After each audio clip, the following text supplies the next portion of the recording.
presbiter yang bertugas mengucapkan selamat pagi, selamat datang dan selamat beribadah di hari Minggu ke-17 sesudah Pentakosta. Kiranya ibadah yang kita lakukan ini berkenan di hadapan Tuhan dan kita diberkati olehnya. Pemberita firman Tuhan pada ibadah ini adalah Bapak Pendeta Elia Hartono Unpapar STH. Jemaat, marilah kita berdiri untuk menyambut firman Tuhan hadir di tengah-tengah persekutuan kita dengan menyanyi dari Kidung Jemaat 20 bait 1 dan 2, O Hari Istirahat.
Jemaat yang diberkati Tuhan Yesus, kita tabiskan ibadah kita. Pertolongan kita adalah dalam nama Tuhan yang menjadikan langit dan bumi.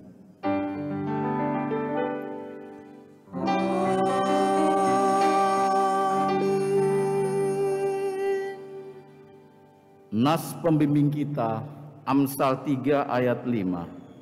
Percayalah kepada Tuhan dengan segenap hatimu, dan janganlah bersandar kepada pengertianmu sendiri. Terimalah salam rasuli, kasih karunia dan damai sejahtera dari Allah Bapa kita dan dari Tuhan Yesus Kristus menyertai kamu. Dan menyertaimu juga. Kita memuji Tuhan. Kidung Jemaat 27 bait pertama dan kedua.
Jemaat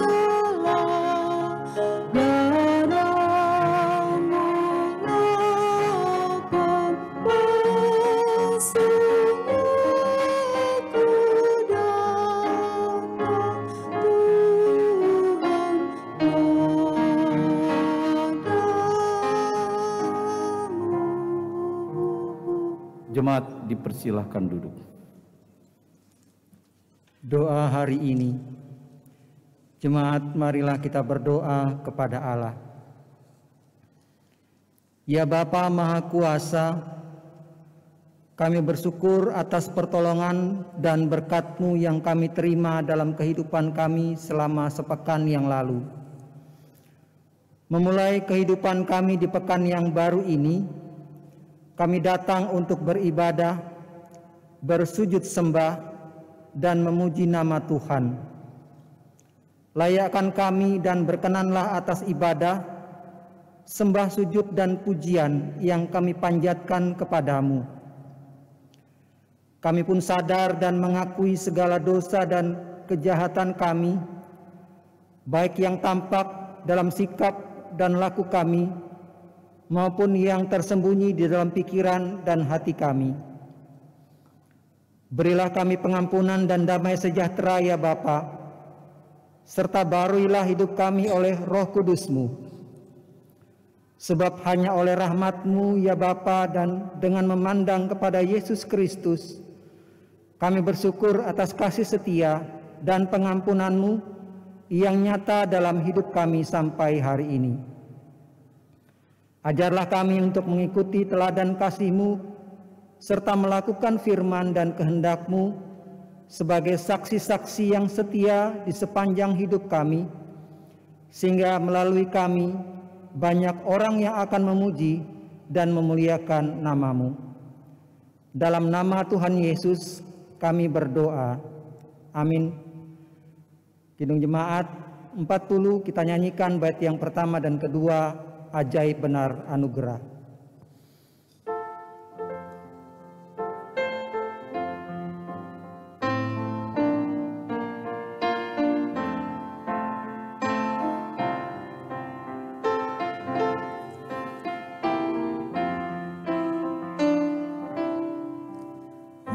Ajaib benar anugerah, pembadu hidupku. Ku hilang buta bercela, olehnya ku sembuh. Ketika insangku cemas, sekarang ku lega.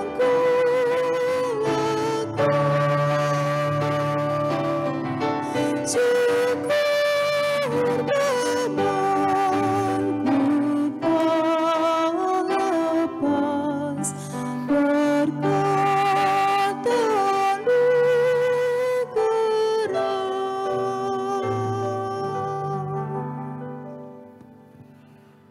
Jemaat yang diberkati Tuhan, kita akan membaca satu bagian firman Tuhan, dan bacaan itu berdasarkan kitab Amsal pasal 23 ayatnya yang ke-12.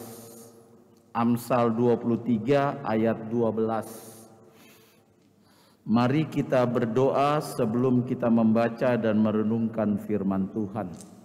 Kita berdoa. Kami siap menyambut firman-Mu dan kebenaran-Nya.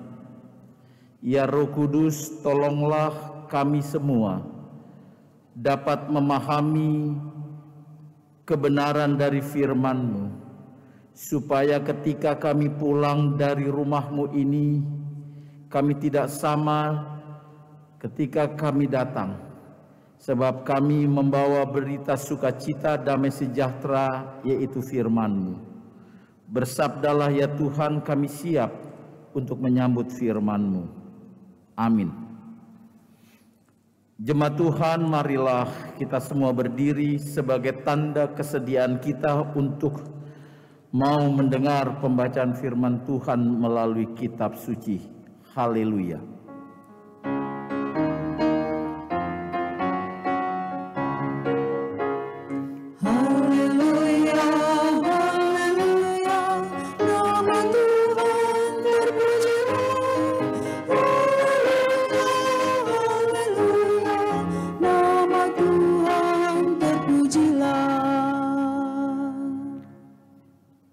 Bacaan Alkitab hari ini diambil dari Amsal 23 ayat yang ke-12.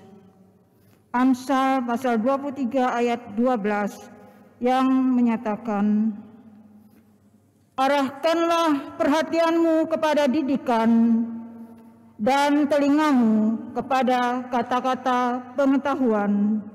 Demikianlah firman Tuhan.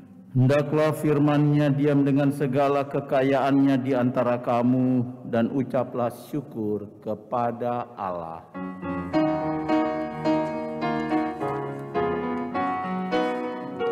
Kepadamu puji-pujian, dan syukur dan segala kemuliaan.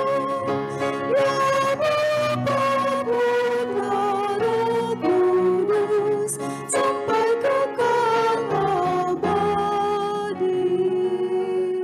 Silakan duduk kembali. Salam sejahtera dalam kasih Tuhan Yesus Kristus kepada seluruh jemaat Tuhan yang diberkati Tuhan. Tema daripada renungan kita pada hari ini yaitu mendidik anak. Temanya mendidik anak. Pada bulan September ini memang tema kita berkaitan dengan fungsi dan tugas orang tua untuk mendidik anak. Hal itu dikaitkan dengan hari ulang tahun Pelkat PA.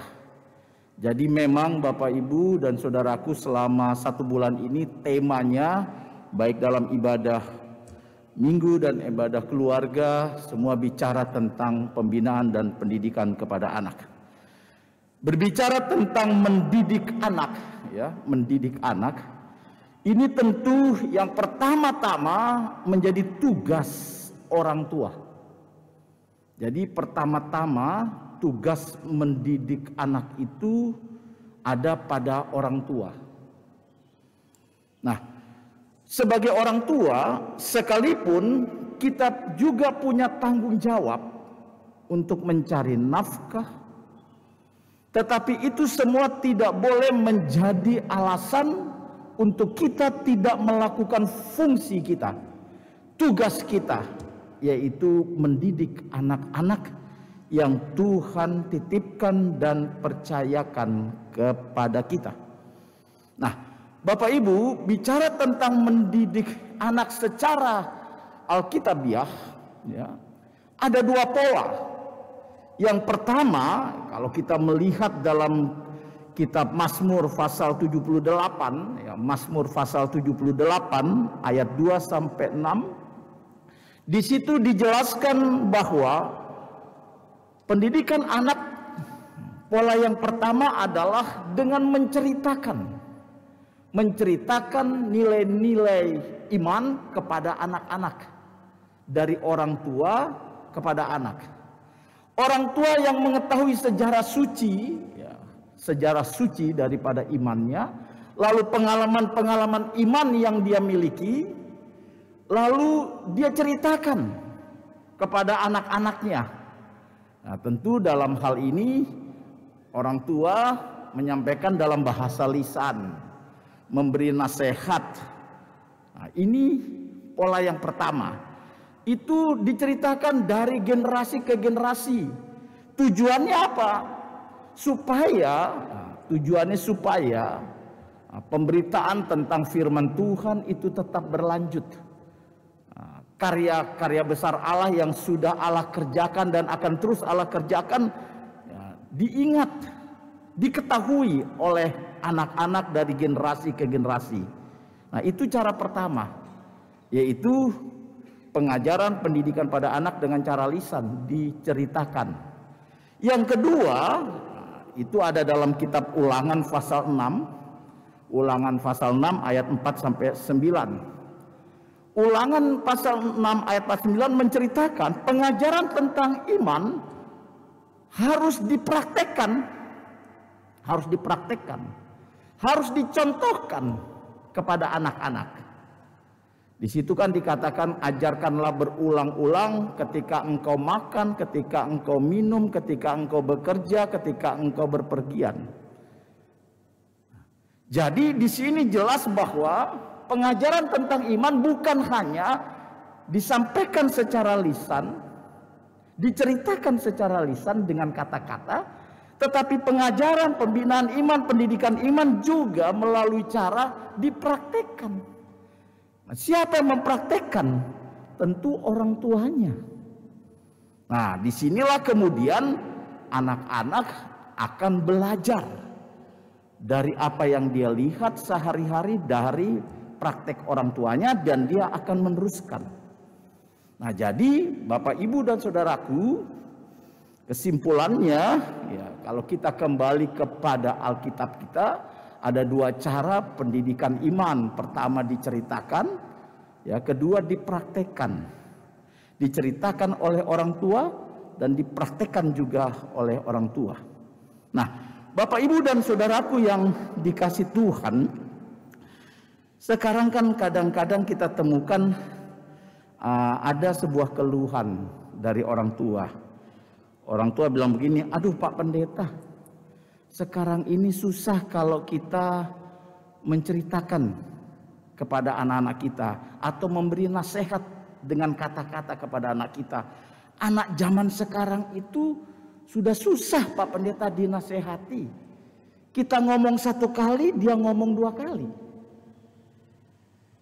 Jadi sepertinya sekarang Pak Pendeta, kalau kita memberi nasihat, memberi arahan melalui kata-kata dan sebagainya, sudah sulit. Anak-anak sekarang sudah tidak mau lagi, Bapak Ibu. Nah, memang Bapak Ibu, saya akui ini fenomena kok, fenomena yang terjadi. Tapi yang mau saya katakan di sini begini, Bapak Ibu dan saudara sekalian, ini hasil penelitian ya. Anak itu memang bisa bosan dengan nasihat. Anak bisa bosan loh dengan nasihat. Apalagi ya, kalau nasihatnya katakan berulang-ulang. Padahal memang firman Tuhan katakan pengajaran itu berulang-ulang. Tapi ketika anak dinasihati berulang-ulang dengan pokok yang sama, dengan kata-kata yang sama, kan anak akan bilang, ah udah tahu. Gitu ya. Jadi anak bisa bosan, memang harus diakui, ketika ya, terus-menerus dinasihati. Ini hasil penelitian memang juga mendukung pendapat itu. Namun jangan lupa bahwa anak itu tidak akan pernah bosan kalau dia diberi contoh dan teladan. Nah, jadi hasil penelitian juga mau mengatakan bahwa seorang anak itu tidak akan pernah bosan kalau dia melihat contoh dan teladan. Nah, melihat contoh dan teladan. Dari sini Bapak Ibu, kita sekarang dapat memahami, kalau begitu kita tetap punya pintu masuk atau kita tetap punya cara untuk melaksanakan fungsi dan tugas kita mendidik anak-anak kita secara iman. Mari kita kembali ke dalam pembacaan kita, yaitu Amsal 23 ayat 12 ya. Kalimatnya bilang begini pada bagian A lah, katakan gitu, arahkanlah perhatianmu kepada didikan ya.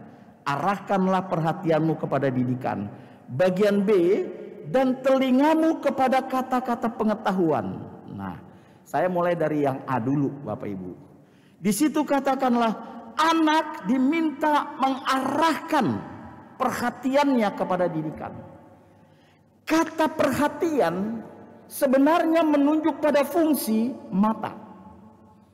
Kata perhatian itu ya, menunjuk pada fungsi mata.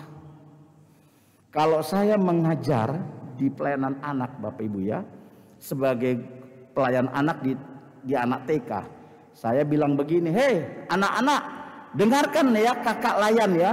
Lalu kakak layannya ngomong selama 20 menit, ngomong aja. Anak TK yang disuruh untuk mendengar, hanya 1 menit 2 menit dia fokus.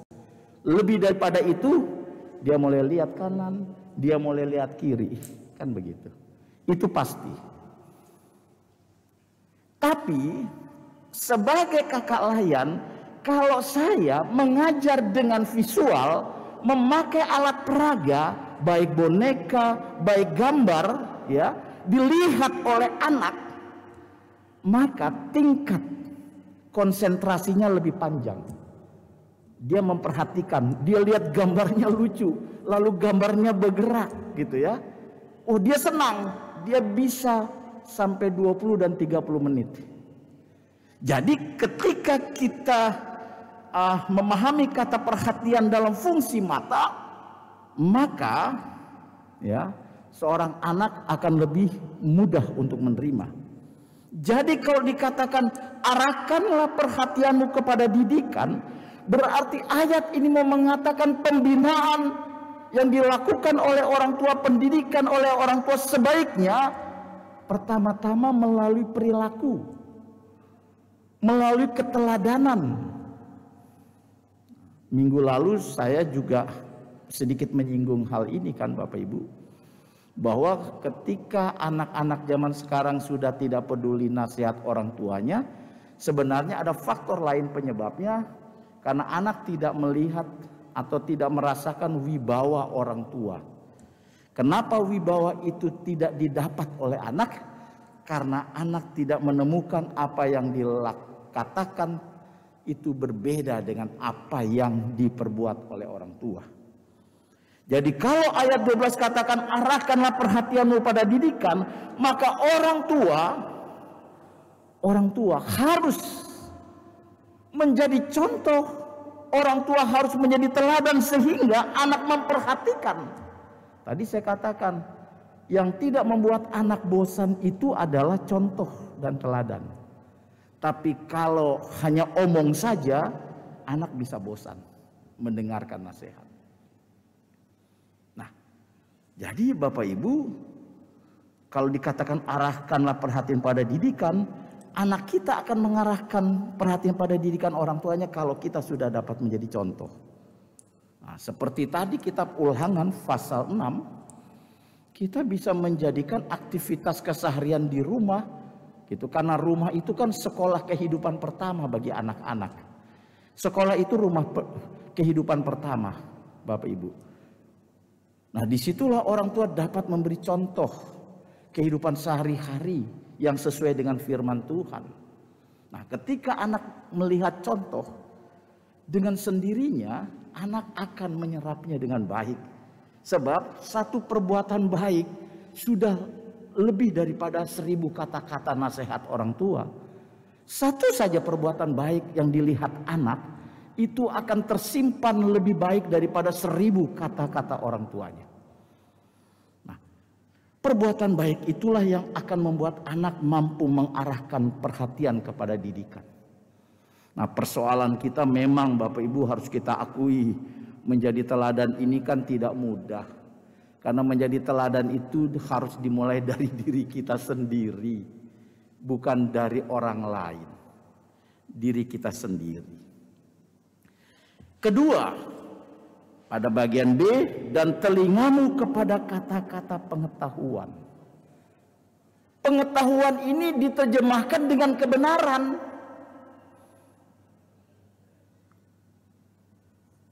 Telingamu kepada kata-kata pengetahuan. Perkataan itu mempunyai dampak, Bapak Ibu, mempunyai dampak. Ada seorang peneliti dari Jepang yang namanya Masaru Emoto. Ada seorang peneliti dari Jepang, Masaru Emoto. Dia mengadakan penelitian dalam bentuk water crystal. Jadi ada air dalam botol. Nah, Air itu kan terdiri dari butiran-butiran kristal yang kecil sebenarnya.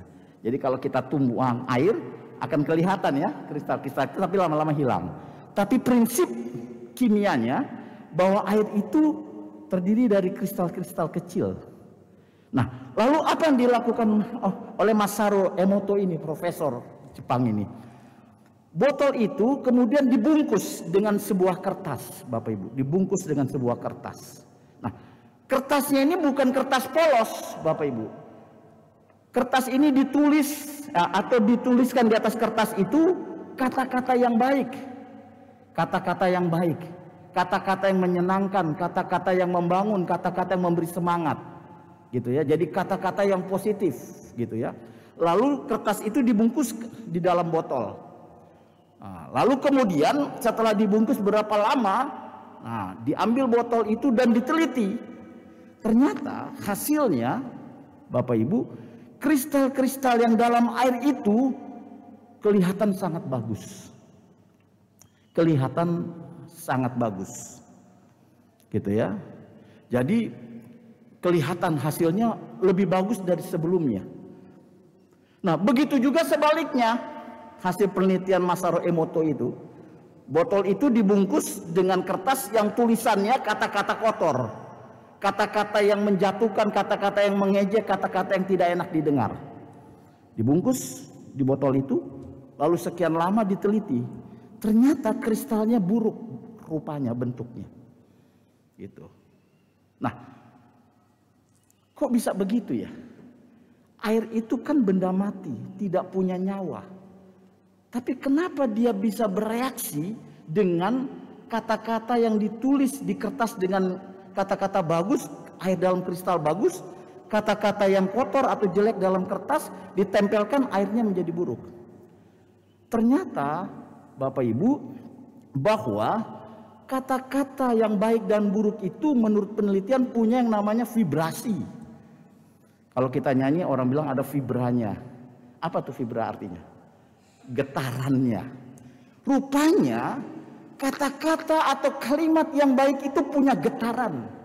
Getaran itulah yang ditangkap oleh air. Getaran itu yang ditangkap. Jadi ketika kata-kata itu baik atau tulisan itu baik, getaran positif keluar dan itu yang ditangkap oleh air. Dan menghasilkan air dengan kristal yang baik. Begitu juga kalimat yang kotor, yang tidak benar, tidak baik itu mengeluarkan vibrasi ya, yang buruk, getaran yang buruk, sehingga air itu berdampak buruk. Nah, apa artinya atau apa kaitannya dengan diri kita manusia? Bapak Ibu, kita dulu belajar ilmu biologi, anatomi manusia kan? Tubuh kita ini air berapa persen? Dalam tubuh kita ini 70%. Tubuh kita ini terdiri dari air, Bapak Ibu. Kalau ya, dalam pikiran kita selalu berpikir positif. Lalu telinga kita sering mendengar kata-kata, kalimat yang baik dan benar.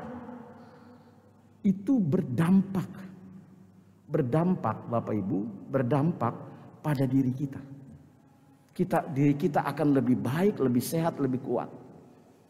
Gitu kan? Sekarang sedang terjadi pandemi corona. Imun tubuh kita itu dipengaruhi oleh diri kita.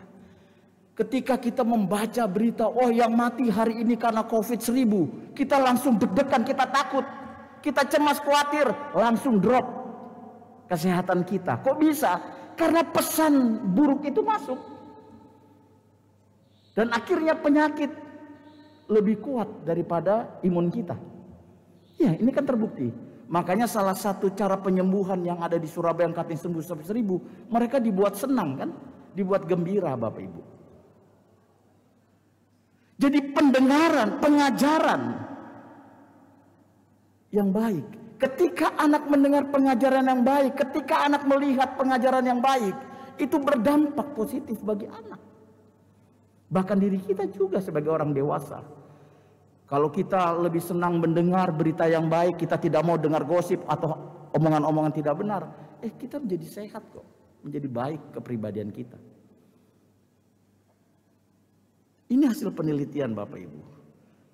Saya belum berani praktekkan Bapak Ibu, teorinya ada. Jadi kalau tangan kita direntangkan begini, pikirkan dalam diri kita hal-hal yang positif. Maka ketika tangan kita ditekan, ini berat, susah. Tapi kalau dalam pikiran kita ada kata-kata kotor yang kita simpan, ketika ditekan langsung turun. Itu dampak hasil penelitian Bapak Ibu dan saudara sekalian. Karena itu firman Tuhan bagian B, anak itu juga diminta telingamu untuk mendengar kata-kata pengetahuan. Orang tua harus bisa memenuhi pikiran alam bawah sadar anaknya dengan kata-kata yang positif. Dalam pengajaran harus memberikan kata-kata yang positif supaya anak ini bertumbuh dengan baik. Nah, Bapak Ibu dan saudara sekalian yang dikasihi Tuhan, dari firman ini Bapak Ibu kita diingatkan fungsi dan tugas orang tua dari zaman perjanjian lama, perjanjian baru, gereja mula-mula sampai akhir zaman sama, mendidik anak-anaknya. Ya kan? Nah, zaman boleh berubah, pola boleh banyak, tetapi tujuannya tetap satu, bahwa anak itu harus tetap dibina. Supaya anak-anak yang Tuhan percayakan kepada kita. Minggu lalu kan saya katakan, Tuhan hanya minta 2 hal saja kok. Pertama, penuhi anak-anak kita dengan cinta kasih. Ketika kehidupan anak bertumbuh dengan cinta kasih, dia sehat pasti jasmani rohani. Dan yang kedua, saya ulang lagi, ajar anak kita tentang kebenaran. Ajar anak kita dengan kebenaran. Kenapa? Karena kebenaran inilah yang akan menuntun anak kita kelak ke masa depannya. Iya kan? Kebenaran ini bukan pengetahuannya, tapi kebenaran ini yang akan menuntun anak ini ke masa depannya. Bahkan kebenaran inilah nanti yang menuntun anak ini bisa pulang ke rumah Bapa. Iya kan? Karena anak ini kan titipan Tuhan. Suatu saat dia pulang. Bagaimana mau pulang kalau dia tidak tahu jalannya? Hanya satu jalannya, didik anak ini dengan kebenaran. Kelak dia pulang, dia tahu pulang ke Bapaknya di surga. Jangan di tengah jalan meninggalkan Tuhan, tidak tahu. Akhirnya tersesat dunia ini. Karena itu mari Bapak Ibu jangan lelah. Jangan putus asa membina, mendidik anak-anak yang Tuhan percayakan kepada kita. Supaya karya keselamatan Allah yang sudah dimulai dari diri kita orang tua, kita lanjutkan kepada anak-anak kita. Lalu anak-anak kita kepada anak-anaknya atau menjadi cucu kita. Dan akhirnya sampai Tuhan datang, kita adalah bagian dalam karya keselamatan Tuhan. Selamat mendidik anak dengan baik. Tuhan memberkati kita semua. Amin.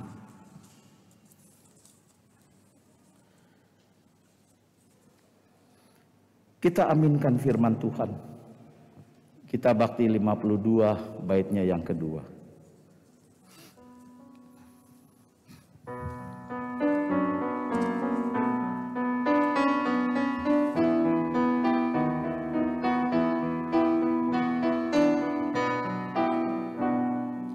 Hai dengarlah anakku, nasihat yang diberikan orang tuamu. Karena panjang umurmu serta sejahtera ditambahkan padamu. Percayalah pada Tuhanmu dan jangan kau bersandar pada pengertianmu. Hendakku ini adalah lakumu, maka jangan doakan diluruskannya. Hai dengarlah anakku, nasihat yang diberikan orang tuamu. Karena panjang umurmu serta sejahtera ditambahkan padamu. Jemaat Tuhan, marilah berdiri. Bersama dengan seluruh orang percaya kita mengaku pengakuan iman rasuli dengan hati dan mulut. Masing-masing kita berkata, aku percaya kepada Allah Bapa yang Maha Kuasa, Khalik langit dan bumi. Dan kepada Yesus Kristus, Anak yang tunggal Tuhan kita, yang dikandung daripada Roh Kudus, lahir dari anak darah Maria, yang menderita di bawah pemerintahan Pontius Pilatus, disalibkan, mati dan dikuburkan, turun ke dalam kerajaan maut.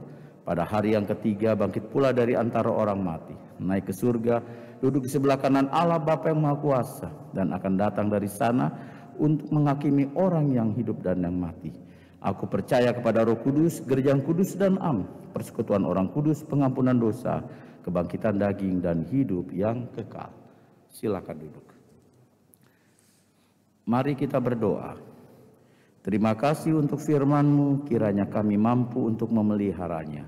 Dengan pertolongan Roh-Mu kami mampu untuk melakukannya, sehingga hidup kami juga menjadi berita firman bagi orang-orang yang ada di sekitar kami. Kami berdoa bagi GPIB yang Kau hadirkan di Indonesia, mampukan kami GPIB menjadi gereja yang bersaksi dan melayani di tengah masyarakat, bangsa dan negara di mana Tuhan hadirkan kami. Khususnya bagi GPIB Jemaat Bukit Kasih, Tuhan juga berkati untuk kami menjadi gereja yang terus melayani, bersaksi dan bersekutu dalam Tuhan. Sekalipun saat ini kami ada di tengah-tengah pandemi dan ibadah kami menjadi ibadah daring virtual, tapi semua itu tidak mengurangi semangat, penghayatan, pertumbuhan iman kami tetap berlanjut dalam kasih pemeliharaan Tuhan. Berkati semua program yang ada, kami tetap menjalankannya walaupun dengan beberapa hal yang kami lakukan terbatas, tapi kami percaya pekerjaan Tuhan akan terus kami lanjutkan. Berkati pemilihan pengurus Pelkat, kami percaya Tuhan hadir di dalamnya dan menjadikan semuanya berjalan dengan baik. Kami berdoa bagi semua presbiter, diakan, penatua, dan pendeta. Mampukan kami tetap setia melayani dengan pertolongan Tuhan. Berkati pengurus-pengurus dan pelayan di Pelkat, komisi dan panitia, supaya kami juga mampu melaksanakan tugas pelayanan yang Tuhan percayakan. Bersama dengan TK Bukit Kasih BPPJ, juga Tuhan berkati untuk mereka juga melaksanakan fungsi dan tanggung jawabnya dengan baik. Bahkan bersama dengan warga jemaat, kami bahu-membahu dalam semangat kesatuan tubuh dalam Kristus, saling mendoakan, saling melengkapi, saling mengasihi satu dengan yang lainnya. Kami berdoa bagi jemaat-Mu yang berulang tahun untuk kelahiran dan perkawinan, terima kasih, Tuhan berkati mereka. Bagi jemaat-Mu yang saat ini bergumul karena sakit, penyakit, dan pemulihan yang kami tidak sebut satu persatu, tapi Tuhan tahu, Tuhan berkati. Engkau tabib di atas segala tabib, dokter di atas segala dokter, menyembuhkan, memulihkan, menguatkan mereka yang sedang bergumul. Bagi jemaat-Mu yang sedang bergumul karena faktor ekonomi, kehilangan pekerjaan, pergumulan keluarga, suami, istri, orang tua, anak, atau apapun juga, kami berserah mohon pertolongan, penyertaan dan berkat Tuhan, karena kami percaya Engkau gembala kami yang tidak pernah meninggalkan domba-dombanya. Bapa di surga, kami berdoa untuk seluruh pelayan-Mu yang hari ini telah melayani bersama hamba-Mu, organis, pemandu lagu, operator sound system dan multimedia. Kami berterima kasih dipakai Tuhan, sebab siapa kami sesungguhnya dapat melayani, tetapi karena anugerah-Mu kami ada dalam panggilan pelayanan. Kiranya pelayanan kami ini menjadi persembahan yang terindah di hadapan Tuhan, dan kami terus diberkati Tuhan. Kami berdoa bagi bangsa dan negara kami, khususnya dalam upaya penanggulangan dampak COVID-19. Tuhan tolong supaya semuanya berjalan seturut dengan berkat-berkat Tuhan. Bahkan seluruh elemen bangsa kami bersatu, satu dengan yang lain saling menopang supaya pergumulan tantangan ini dapat dilewati bersama-sama. Terima kasih Tuhan, inilah doa kami, sempurnakan jangan kehendak kami yang jadi kehendak-Mu saja. Dalam nama Tuhan Yesus yang sudah mengajar kami berdoa. Bapa kami yang di surga, dikuduskan nama-Mu, datanglah kerajaan-Mu. Jadilah kehendak-Mu di bumi seperti di surga. Berikanlah kami pada hari ini makanan kami yang secukupnya. Dan ampunilah kami akan kesalahan kami, seperti kami juga mengampuni orang bersalah pada kami. Dan jangan hamba kami ke dalam pencobaan, tapi lepaskanlah kami daripada yang jahat.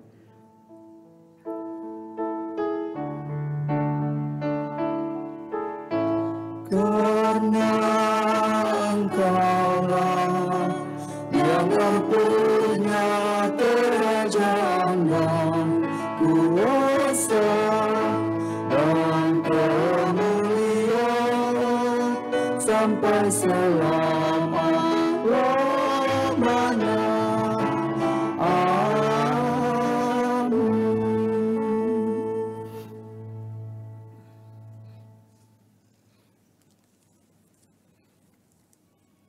Jemaat yang kekasih dalam Tuhan Yesus Kristus, marilah memberi persembahan kepada Tuhan sebagai tanda syukur kita atas berkat yang telah dilimpahkannya.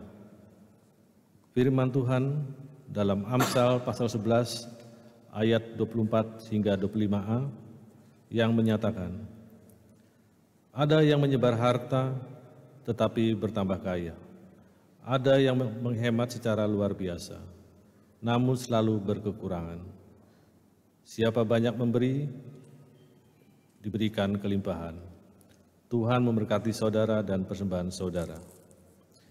Nyanyian persembahan Gita Bakti 86, bait pertama dan yang kedua.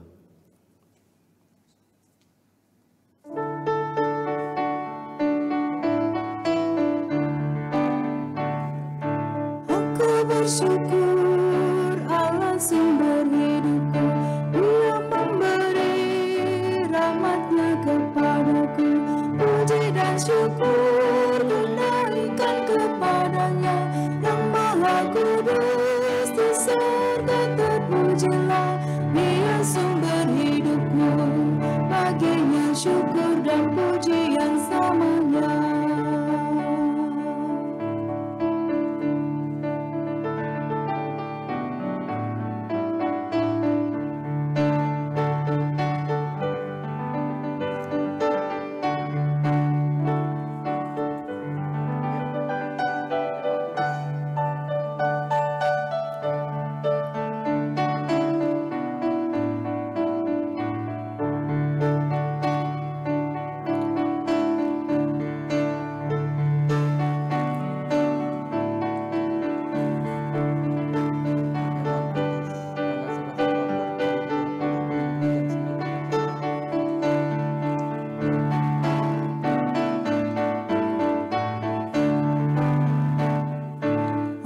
Bersyukur Allah sumber hidupku, serta mahaku dipenuhi olehnya. Puji dan syukur tunaikan kepadanya, yang Maha Kudus di surga terpujilah. Dia sumber hidupku, baginya syukur dan pujian selamanya. Mari berdiri untuk menyerahkan persembahan kita kepada Tuhan dalam doa syukur. Kita berdoa. Ya Allah Maha Murah, yang telah menganugerahkan segala perkara di dalam Kristus kepada kami, Engkau yang selalu setia kepada kami dan mengajarkan kami untuk menolong sesama manusia. Jadikanlah persembahan ini berkat bagi orang lain, dan terimalah serta kuduskanlah sehingga berguna untuk pekerjaan memuliakan nama-Mu. Dalam nama Tuhan Yesus sumber hidup dan berkat kami berdoa. Amin. Jemaat silakan duduk. Warta Jemaat Minggu ke-17 sesudah Pentakosta 27 Desember 2020. Ucapan terima kasih. Presbiter yang bertugas mengucapkan terima kasih kepada 1. Pendeta Elia H. Umpapar STH yang sudah memberitakan firman Tuhan. 2. Bagi warga jemaat yang sudah digerakkan hatinya untuk memberi kolekte ibadah minggu, pengucapan syukur dan pengucapan syukur keluarga, dan lain-lain, Tuhan Yesus, Kepala Gereja, memberkati. 2. Perjamuan Kudus dilaksanakan pada 11 Oktober 2020 pukul 09.00 WIB. Warta tambahan, pengadaan laptop untuk menunjang pelaksanaan ibadah hari Minggu dan ibadah keluarga secara streaming. Saat ini dibutuhkan laptop dengan spesifikasi sebagai berikut. Laptop Lenovo seharga Rp8 juta. Bagi jemaat yang berkerinduan untuk membantu dapat mempersembahkan bantuannya ke rekening Bank Mandiri KCP Surabaya Citra Raya Ciwok, nomor rekening 004 886 666 atas nama GPIB Jemaat Bukit Kasih Surabaya. Atas perhatian dan bantuan jemaat kami ucapkan terima kasih. Demikian warta 27 Desember 2020. Terima kasih atas perhatian warga jemaat yang telah mendengar intisari warta jemaat hari ini. Presbiter yang bertugas pada hari ini mengucapkan selamat hari Minggu bersama dengan Tuhan yang akan memberkati kita semua. Sampai jumpa pada minggu yang akan datang. Tuhan Yesus memberkati. Jemaat Tuhan, penegasan kembali bahwa pada tanggal 11 Oktober akan dilaksanakan perjamuan kudus. Karena itu bagi warga CD Jemaat yang akan mengambil bagian, mohon mempersiapkan diri. Polanya tetap sama, presbiter yang ada di setiap sektor akan membagikan kepada Bapak Ibu dan akan dilaksanakan 1 kali jam 9 melalui streaming. Demikianlah untuk diketahui bersama. Mari jemaat berdiri. Jemaat, marilah kita pulang ke tempat kita masing-masing. Selaku orang tua, marilah kita melanjutkan tugas kita mendidik, mengarahkan anak-anak kita untuk berjalan pada jalan kebenaran. Dan sebagai anak-anak kita mau mengarahkan seluruh perhatian dan pendengaran kita pada apa yang diajarkan oleh Tuhan melalui orang tua kita, sehingga kita diberkati Tuhan. Kita memuji Tuhan dari Gita Bakti 214, bait pertama dan kedua, tiap langkahku.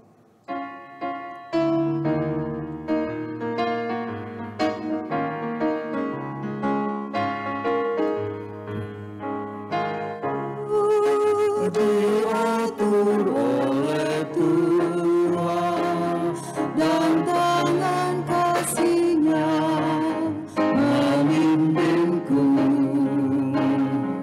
di tengah badai dunia menakutkan.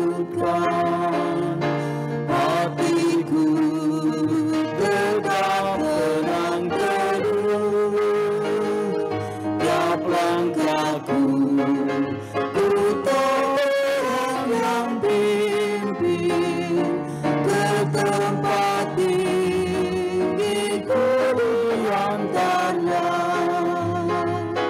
hingga sekali nanti aku tiba di rumah Bapa surga yang bakal.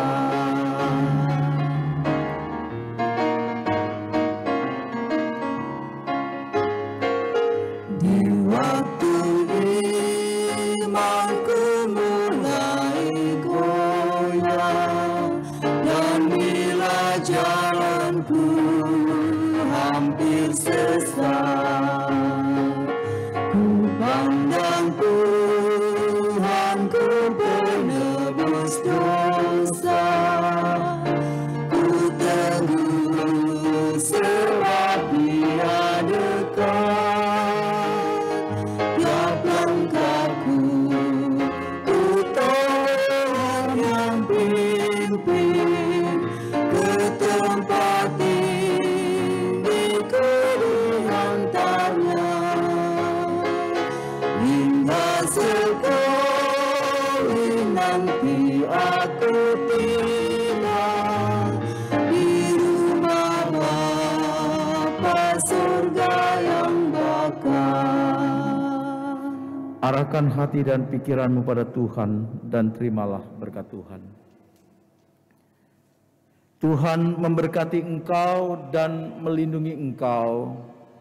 Tuhan menyinari engkau dengan wajah-Nya dan memberi engkau kasih karunia. Tuhan menghadapkan wajah-Nya kepadamu dan memberi engkau damai sejahtera.